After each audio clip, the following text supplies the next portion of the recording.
अनेक कार्यकर्ते स्वबळावर लढण्याची मागणी करत असल्याचं मंत्री बावनकुळे यांनी म्हटलंय। तर सर्व अधिकार स्थानिक पदाधिकाऱ्यांना दिल्याचं ते म्हणाले। योग्य चाचपणी करून पुढे जाण्याच्या सूचना दिल्याचंही त्यांनी सांगितलं। मालेगाव शहर आणि तालुक्यामध्ये उद्धव ठाकरेंच्या शिवसेनेला खिंडार पडलाय। शेकडो कार्यकर्त्यांनी मंत्री दादा भुसे यांच्या उपस्थितीत शिंदे शिवसेनेत प्रवेश केलाय। त्यात शरद पवारांच्या राष्ट्रवादीच्या कार्यकर्त्यांचा देखील समावेश आहे। भाजप नेते वैभव खेडेकर यांचं स्टेटस पुन्हा एकदा चर्चेत आलेलं आहे। स्टेटसच्या माध्यमातून खेड नगर परिषदेच्या नगराध्यक्षपदावर दावा करण्यात आलाय। वैभव खेडेकर यांची पत्नी वैभवी खेडेकर भावी नगराध्यक्ष म्हणून स्टेटस लावण्यात आलाय। वर्ध्यात महायुतीमध्ये उमेदवारीवरून तणाव निर्माण झालाय। नेत्यांनी स्वबळ दाखवल्यानं कार्यकर्ते संभ्रमात पडले। तिन्ही पक्षाचे नेते आणि पदाधिकारी स्वबळावर लढण्याच्या तयारीत असल्यानं तणावाचं वातावरण निर्माण झालंय। सोलापुरातील 289 जागांसाठी आजपासून उमेदवारी अर्ज भरण्यास सुरुवात झालेली आहे। जिल्ह्यामध्ये भाजपकडून स्वबळावर निवडणूक लढण्याची तयारी तर विरोधकांकडून सर्वपक्षीय आघाडी करून निवडणुकीला सामोरे जाण्याची लगबग सुरू झाली आहे। अनेक नगर परिषदेमध्ये चुरशीची लढत पाहायला मिळणार आहे। महसूल मंत्री चंद्रशेखर बावनकुळे यांच्या नागपुरातील घरी इच्छुक उमेदवारांनी गर्दी केली आहे। पक्षाकडून संधी मिळण्यासाठी उमेदवार बावनकुळे यांची भेट घेत आहेत।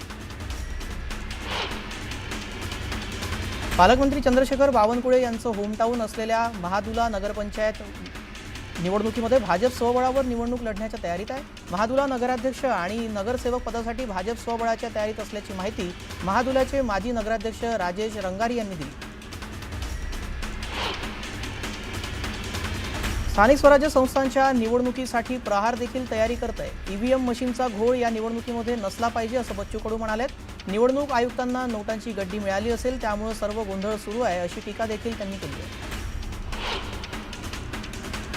तळेगाव नगर परिषदेच्या निवडणुकीमध्ये आमदार सुनील शेळके यांनी भाजपचे संतोष दाभाडे यांची तळेगाव नगराध्यक्षपदासाठी उमेदवारी जाहीर केली आहे। राष्ट्रवादीच्या आमदाराकडून भाजपच्या कार्यकर्त्याची उमेदवारी जाहीर झाल्यानं अनेकांच्या भुवया उंचावल्या।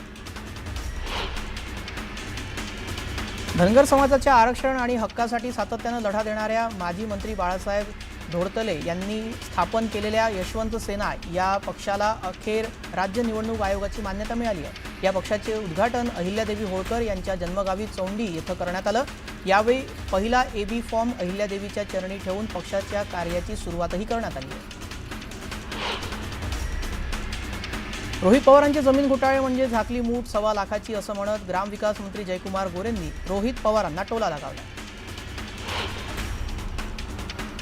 नारायण राणेंना पक्षापेक्षा पुत्र महत्त्वाचे वाटत असल्याची टीका वैभव नाईकांनी केली आहे। तर भाजपाने त्यांच्यावर कारवाई करावी अशी मागणी त्यांनी केली। बच्चू कडूंचं वाहन फोडणाऱ्याला किंवा काळं फासणाऱ्याला 3 लाख रुपये देणार असल्याचं प्रतीक कदमांनी म्हटलंय।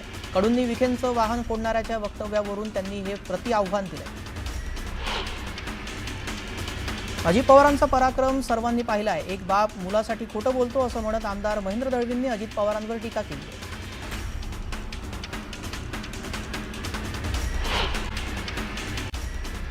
राष्ट्रवादीच्या नेत्यांचा त्यांच्याच नेत्यांनी घात केल्याचं म्हणत महेंद्र दळवींनी सुनील तटकरेंवर टीका केली आहे। तर कोलाड नाक्यावरील 70,000 कोटींचा घोटाळा पाहिल्याचं म्हणत हल्लाबोलही केला।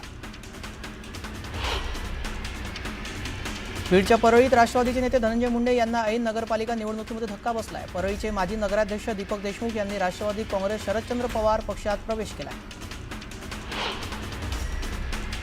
जळगावच्या चोपड्यात शिवसेनेच्या कार्यकर्त्या मेळाव्याचं आयोजन करण्यात आलं होतं। यावेळी मोठ्या संख्येनं कार्यकर्त्यांनी शिवसेनेत पक्षप्रवेश केलाय।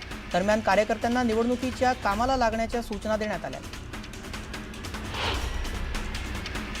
नांदेड शहरातील महापालिकेच्या मालकीच्या जागेवरून शिंदे गटाचे आमदार हेमंत पाटील यांनी अशोक चव्हाण यांच्यावर गंभीर आरोप केले। सत्तेचा वापर करून चव्हाण यांनी महापालिकेची जागा बीओटी तत्वावर विकली असा आरोप हेमंत पाटील यांनी केला।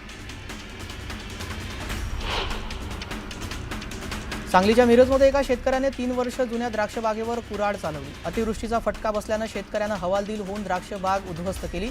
शेती करणं आता मुश्किल झाल्याचं मत या शेतकऱ्यानं व्यक्त केलं। वाशिमच्या कृषी उत्पन्न बाजार समितीत बीजवाही सोयाबीनचा दर 8,000च्या वर गेल्यानं 30 ते 32,000 क्विंटल सोयाबीनची विक्रमी आवक झाली आहे। बाजार परिसरात मोठ्या प्रमाणात सोयाबीन आणलं असून आता वाहनांच्या लांबच लांब रांगा लागल्याचं दिसून येत आहे।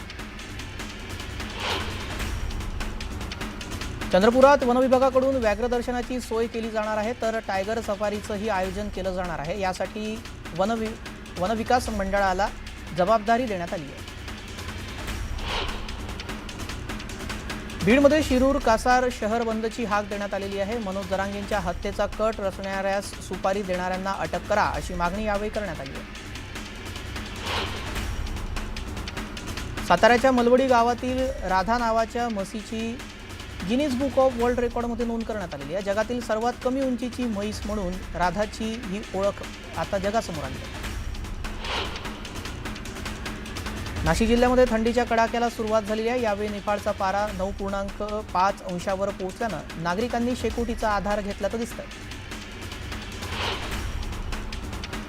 छत्रपती संभाजीनगरच्या जायकवाडी धरणातून 171 टीएमसी पाण्याचा विसर्ग करण्यात आलाय। ऑगस्टच्या दुसऱ्या आठवड्यातच धरण 90% भरलं होतं। ऊर्ध्व भागातून सतत पाण्याची आवक होत असल्याचं पाहून पाटबंधारे विभागानं गोदा पात्रात आणि उजव्या कालव्याद्वारे पाण्याचा विसर्ग सुरू केला होता। गोंदिया जिल्ह्यामध्ये थंडीचा जोर वाढलाय। गोंदियात काल 11.5 अंश सेल्सिअस तापमानाची नोंद झाली। पुढील काही दिवसात थंडी आणखी वाढण्याचा अंदाज वर्तवण्यात आलाय।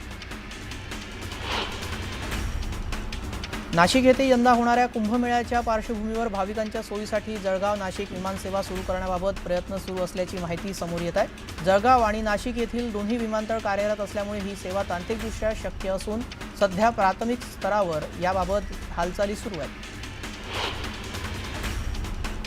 बुलढाणा जिल्ह्यामध्ये प्राप्तिकर विभागानं केलेल्या एका मोठ्या कारवाईमुळे पोलीस विभागात खळबळ उडाली आहे। आयकर विभागाने जिल्ह्यातील सुमारे 1050 पोलीस अधिकाऱ्यांना प्राप्तिकर नोटिसा बजावल्या आहेत। त्यांच्यावर बनावट गुंतवणूक आणि कपात दाखवून कर चोरीचे गंभीर आरोप करण्यात आले।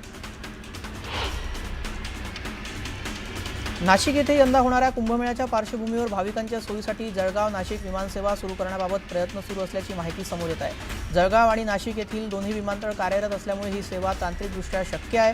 सध्या प्राथमिक स्तरावर या संदर्भात हालचाली सुरू आहेत।